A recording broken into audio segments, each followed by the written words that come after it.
So guys pro kabaddi season 11 auction లో మన Telugu Titans team ఈ ముగ్గురు డిఫెండర్స్ అయితే పక్కా కొనడానికి ట్రై చేస్తున్నారంట. వీళ్ళ ముగ్గురిపై తెలుగు టైటన్స్ టీం ప్రత్యేకమైన ప్లాన్స్ అయితే ఆక్షన్ లోకి వస్తున్నారు. వీళ్ళ ముగ్గురులో కనీసం ఒకరిని మిస్ అయినా సరే ఇద్దరినైనా సరే ఖచ్చితంగా కొనాలని చెప్పేసి తెలుగు టైటన్స్ టీం ప్లాన్ అంట. సో ఇంకా ఆ ముగ్గురు డిఫెండర్స్ ఎవరో చూసే ముందు ఇంకా వీడియోకి లైక్ చేయకపోతే లైక్ చేయండి. మన ఛానల్ ఎవరైనా కొత్తగా చూస్తుంటే తప్పకుండా సబ్స్క్రైబ్ అయితే చేసి పెట్టుకోండి. నెంబర్ 1 నితేష్ కుమార్ అయితే ప్రో కబడ్డీ సీజన్ 11 ఆక్షన్ కి యూపీ టీం వదిలేశారు. ఈవెన్ నితేష్ కుమార్ అయితే ఆక్షన్ లో 50 lakhs లోపే ఉంటాడు కాబట్టి నితేష్ పై అయితే Telugu Titans team master plan వేశారంట.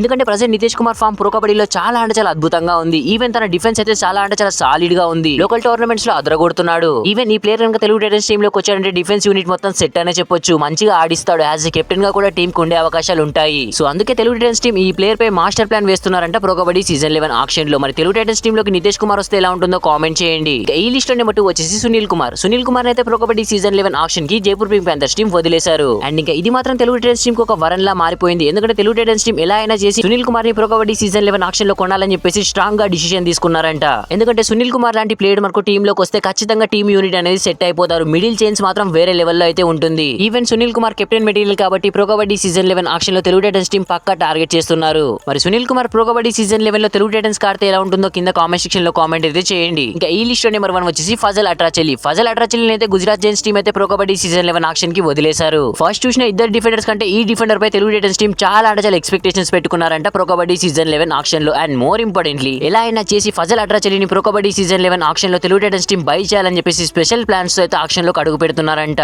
Even ఈ ప్లేయర్ అయితే ప్రో కబడ్డీ సీజన్ 11 ఆక్షన్ లో 1 crore కంటే పైగానే ఉండే అవకాశాలు అయితే ఖచ్చితంగా ఉంటాయి. ఈవెన్ ఫజల్ పై అయితే ప్రో కబడ్డీ సీజన్ 11 ఆక్షన్ లో కాంపిటీషన్ కూడా చాలా అంటే చాలా ఎక్కువగానే ఉంటుంది. బట్ ఇంత కాంపిటీషన్ లో తెలుగు టైటన్స్ టీం ఏం చేస్తారో చూడాలి ప్రో కబడ్డీ సీజన్ 11 ఆక్షన్ లో ఫజల్ పై. మరి చూడాలి ఫజల్ అట్రాచెల్లిపై ప్రో కబడ్డీ సీజన్ 11 ఆక్షన్ లో తెలుగు టైటన్స్ టీం ఎలాంటి ప్లాన్స్ తో వస్తారని చెప్పేసి. మరి ప్రో కబడ్డీ సీజన్ 11 లో Fazel Atrachali Telugu Titans team లో ఆడితే ఎలా ఉంటుందో కింద కామెంట్ సెక్షన్ లో కామెంట్ అయితే చేయండి. మరి ఇప్పుడు చూసినటువంటి ఈ 3 డిఫెండర్స్ లో Telugu Titans team pro kabaddi season 11 auction లో ఎవరెవరిని బై చేస్తే బాగుంటుందో కింద కామెంట్ సెక్షన్ లో కామెంట్ అయితే చేయండి. వీడియో నచ్చితే ప్లీజ్ అన్న లైక్ చేసి మన ఛానల్ ని తప్పకుండా సబ్స్క్రైబ్ అయితే చేసి పెట్టుకోండి. Thanks for watching. Have a nice day.